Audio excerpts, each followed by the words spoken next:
দেখো বন্ধুরা, আজ করব অ্যাক্টিভিটি 6।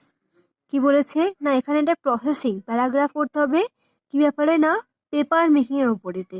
তো যে যে হিন্টসগুলো দেওয়া রয়েছে তার উপরে আমি একটা আমার মতো করে প্যারাগ্রাফ লিখেছি। তো দেখো কি লিখেছি আমি। The paper is very essential thing in our life. আমাদের জীবনে পেপার খুব গুরুত্বপূর্ণ জিনিস। We use paper for writing, painting. আমরা পেপার ইউজ করি কি জন্য? লেখার জন্য, আঁকার জন্য। Paper comes in various size. Paper বিভিন্ন ধরনের হয়। It is not easy, not so easy to make at home. এটা তৈরি করা বাড়িতে সহজ নয়। At first bamboos are collected from the market. বাজার থেকে প্রথমে বাঁশ কিনে আনা হয়। Then the bamboos are cut down into small pieces. তারপর ছোট ছোট টুকরোতে কাটা হয় বাঁশকে।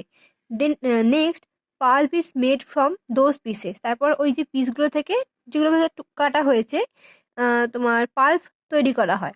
Next pulp is made from, sorry, after that chemicals are added to the pulp to soft it. তারপর কেমিক্যাল অ্যাড করা হয় নরম করার জন্য। Then pulp is rolled into sheets. তারপর কি হয় না, সিড রোল করা হয়। Then colour is added. তারপর কালার অ্যাড করা হয়। Now the sheets are dried up and ready for use. তাই তারপর ওই যে পেপারগুলো, সিটগুলো আর কি, শুকনো করা হয়। এইভাবে কি হয়, ইউজ করার জন্য তৈরি হয়ে যায়। তোমরা কিন্তু এর সঙ্গে আরো অ্যাড করতেই পারো, আমি শর্ট করে লিখেছি সকলের সকলের যাতে করে বুঝতে পারে।